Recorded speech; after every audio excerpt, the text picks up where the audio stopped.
Hi everyone, BlueTba here. Today we are back in Roblox Studio building an absolute legend, the LNER Class K4, styled in our classic, blocky 2010 era aesthetic. Designed by Nigel Gresley to conquer brutal Scottish mountain climbs, this three-cylinder engine has some wild story, including a violent vibration so bad it will literally shake its own rods loose. Grab a tea, watch the build, click together, and let's dive into the lore.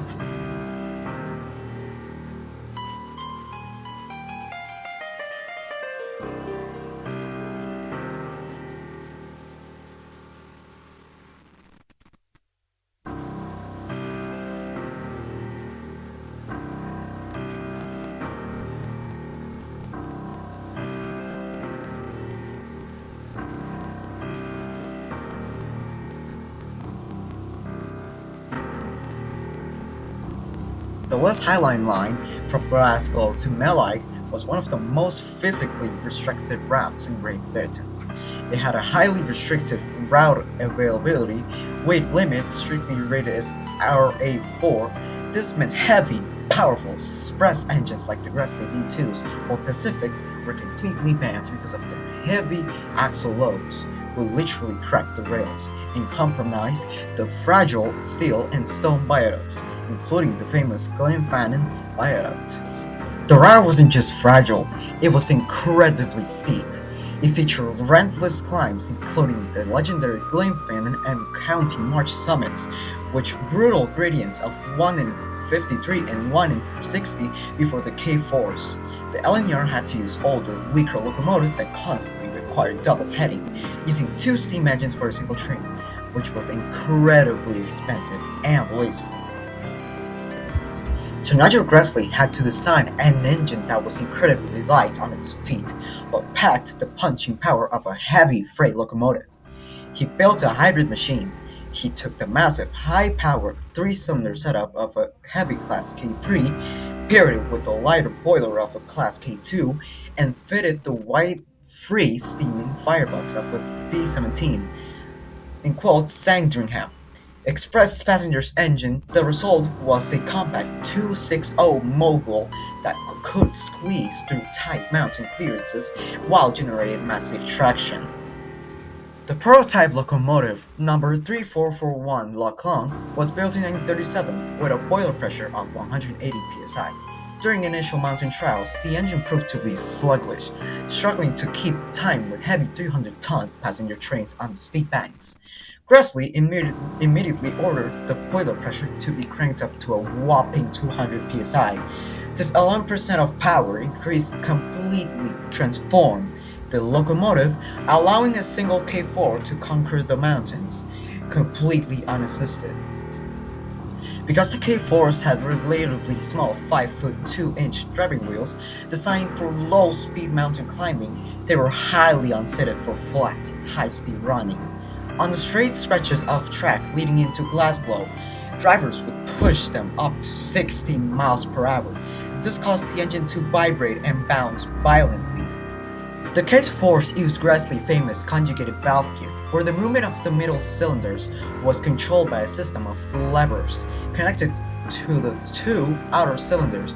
At high speeds, these levers would flex and work down rapidly. The middle cylinder would start doing far more work than the others two, causing the middle end bearing to overheat and seize. On several terrifying occasions, the violent vibration actually caused the nuts on the middle connecting rods to shake completely loose, causing the massive steel rod to detach and flare. While beneath the boiler, while moving, crews have to carry heavy spanners and manually tighten the valve gears, both and almost every single station stop. Operating in the freezing Scottish Highlands meant battling some of the worst winter weather in Europe. Unlike traditional British locomotives with open, drafty cabs, the K4s were built with specialized Scottish cabs. They feature large side windows and a fully enclosed rear canvas screen coupled directly to the tender, protecting the driver and fireman from horizontal sleet, howling winds, and blinding blizzards. Between 1937 and 1940, the winter blizzards were so severe that the entire class of 6 engines had to be physically modified to carry custom miniature steel snowplows. Workshop fitters had to drill heavy-duty mounting holes directly through the front buffer beams and run support brackets along the running plates so the plows could be securely bolted on every winter. Because the K4s had a fierce 3-cylinder exhaust blast and worked incredibly hard to pull trains up mountain grades, they would violently eject volcanic showers of hot, cold sparks out of their chimneys during dry summers. These sparks constantly set fire to the dry heater and pine forests of the Highlands. In 1947, the LNER had to install restrictive mesh sparks arresters inside these smoke boxes. While this saved the forest, it severely choked the draft of the engines, forcing firemen to work twice as hard to maintain steam pressure. When Nigel Gresley passed away, his successor, Edward Thompson, took over the LNER, with a burning hatred for Gresley's 3-cylinder conjugated valve gear designs, which he was viewed as overcomplicated in 1945. Thompson singled out K4 number 3445 McKellen Moore for a radical experiment. Thompson ordered the engine to be sent to the workshops, where engineers completely ripped out his middle cylinder and conjugated valve gear. It was rebuilt as a simpler 2-cylinder locomotive with standard washer's valve gear and renamed Class K1/1.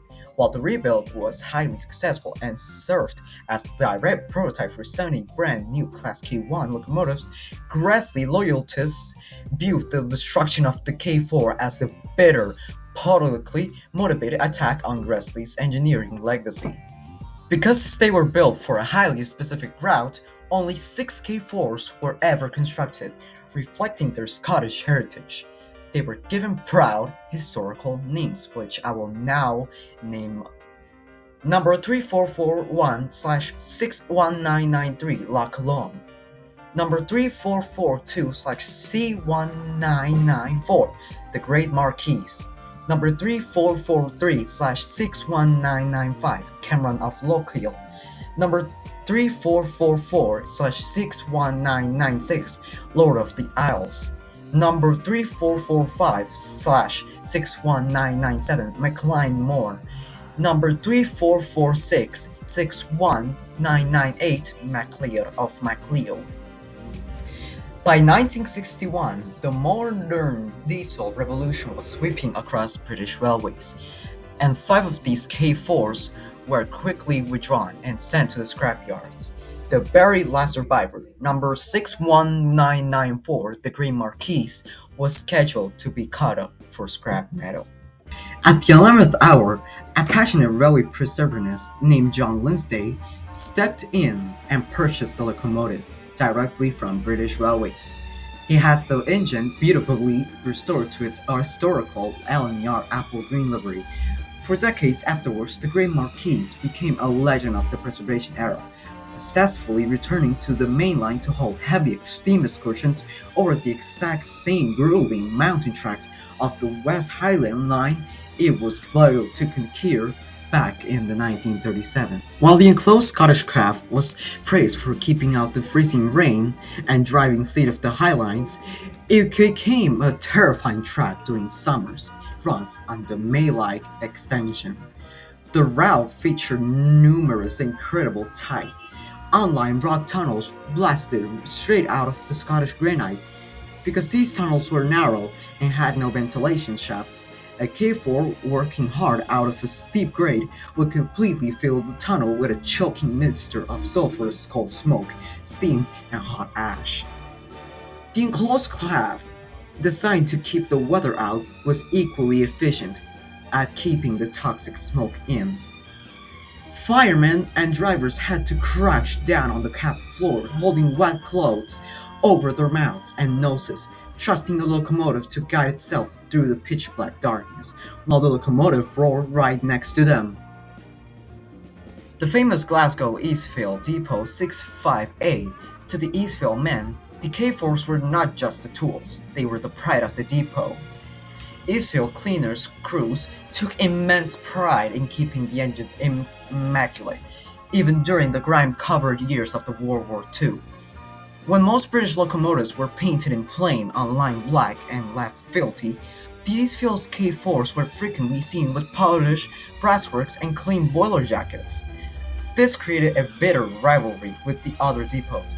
If a K4 had to be serviced at a foreign depot like St. Margaret's in Edinburgh, the Edinburgh crews would often mock the finicky, two-cylinder Gresley machines as over-engineered. In return, Eastfield crews accused other depots of neglecting and wrecking their beloved mountain climbers.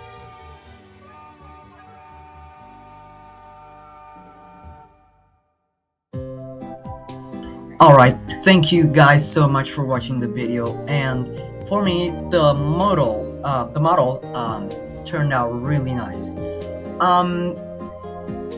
For this final sequence, if you want to see more content like this, please subscribe and leave a like.